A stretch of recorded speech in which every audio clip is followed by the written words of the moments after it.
Dhimmi karra galaanaa qabaachuu Itoophiyaaf dhimma jiraachuu fi jiraachuu dhabuutii jechuun muummee ministeeraa Itoophiyaa Abiyyi Ahimad dubbatanii. Ministeerri muummee Itoophiyaa Abiyyi Ahimad Itoophiyaadhaaf karra galaanaa argachuun dhimma jiraachuu fi jiraachuu dhabuu marii sirrii barbaachisuudha jedhan. Dhimmi karra galaanaa argachuu Itoophiyaa yeroo garaa garaatti kaafamaa ture. Amma ifatti ministeera muummee Abiyyiin ibsa miseensota mana maree bakka bu'oota uummataaf kennanii fi karaa TV'n darbe irratti kaafameera. Itoophiyaan biyya Afrikaa guddoo garuu kan karra galaanaa hin qabne kan taate erga waggaa 30 dura Eertiraan walabummaa ishee labsitee hordofeeti. Erga yeroo sanaatii kaasee biyyattii daldala biyya alaatti argamaniif gara biyyaa seenanis buufata biyya ollaa xiqqoo taate Jibuutiitti fayyadamaa jirti. Galaanni Diimaa fi Abbaay Itoophiyaan kan murteessan kan Itoophiyaan wal qabatanii fi guddinaa fi badii Itoophiyaa bu'uura ta'anidha jechuun kan dubbatan muummee ministeera Abiyyi mata duree dhimma kanaarraa baqachuun akka hin barbaachifne kaasanii. Haasaan muummee ministeera Abiyyi kunis kallattiin Eertiraa irratti kan fuulleffate ta'uu baatulleen hedduun garuu walitti dhufeenya biyyoota lamaan jidduutti waggoota darban keessa fooyya'ee ture balleessuu mala jechuun sodaa akka qaban ibsaa jiru. Baatiiwwan muraasaan as dhimmi Itoophiyaa karra galaanaa argamsiisuu ifatti dubbatamuu baatulleen muummee ministeera Abiyyi gara aangootti dhufuu isaanii hordofee biyyattiin humna galaanaa ishee diigamee ture deebiftee hundeessuun ni yaadatama.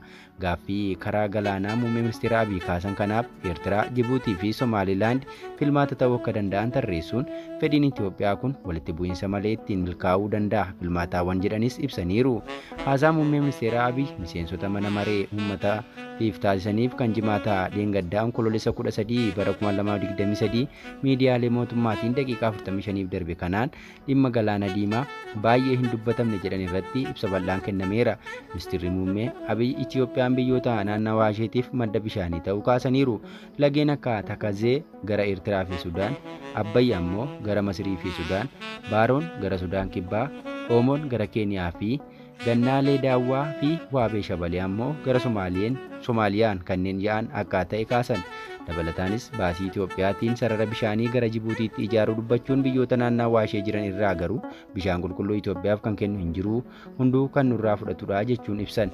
Kan keessan haa qooddannu garuu kan keenya hin tuqinaa jechuun ammoo sirrii miti jechuudhaan Itoophiyaan karra galaanaa Diimaa fi galaana Hindiitti bahuu gaafachuun ishee sirriidha jechuun dubbatani.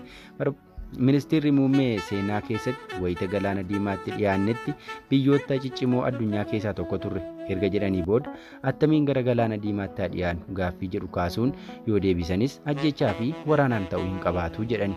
Itti dabaluunis ajjechaa fi waraanaan akka hin taaneef ammoo dhugaa jiru haaluun ammoo sirrii miti jedhan. Ministeerri muummee Abiyyi seenaadhaan alattis haala qubannaa uummataatiin barbaachisummaa karra galaanaa kaasaniiru.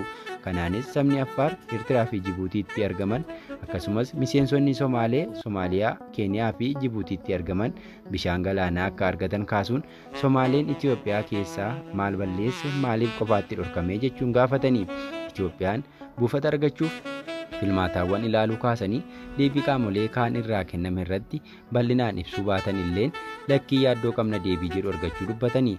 Deebii isaatiif Itoophiyaan hidha guddicha haaromsaa daandii qilleensa Itoophiyaa akkasumas ga'ee Itiyoo Telekoom kennuuf fedhii agarsiisuu dubbatanii. Hidha guddicha sheerii haa goonuu yoo jedhu callifnee miti ni baasa herrega isaa hojjenneerraa kan jedhan ministeerri muummee ijoolleen keenya akka waliin nyaanneef amma dureewwan jirru waliin dubbachuu qabna. Filmaatichi investimentii sheerii liiziidhaan ilaalamuu danda'a. Irratti mari'annaa inni jedhu garuu dogoggora jechuun dubbatan. Muummee ministeera Abiyyi Itoophiyaa karra galaanaa dhabuu ishee dandeettii biyyattiin Afrikaatti biyya jabduu ta'uuf qabdu akka daangesse kaasuun filmaataawwan karra galaanaa biyyattiin qabdu tarreessaniiru. Baasiin Itoophiyaa buufataaf kanfaltu olaanaa ta'uusaa kaasuudhaan maallaqni kunis waggaa 3 kan hidha guddicha ijaarsisuu danda'u ta'uu himani. Filmaataawwan Itoophiyaa karra galaanaatiif qabdu keessaa jalqaba irratti kan ka'an Zayilaadha. Buufanni Zayilaa Somaalilaand bulchiinsa Awudeel keessatti kan argamu yoo ta'u galoo galaana Eden irratti argama. Buufanni doonii kun daangaa Jibuutiitti dhiyoo yoo ta'u Harar daangaa Itoophiyaa irraa kiiloomeetira 100 hin caalle irratti argamti. Filannoo lammaffaa ta'ee kan eerame ammoo buufata doonii Jibuutiidha. Galaana Diimaa Adulis irratti kan argamu yoo ta'u buufata Matsawaa irraa kiiloomeetira 40 irratti argama. Alergiif meeshaa keessatti galchuuf Itoophiyaan parsantii 90 kan ta'u buufata kana irratti hundoofti. Buufata hojiin akka malee itti baay'atu jedhamuunis beekama. Itti aansuun Asabii fi Matsawaa kaasan.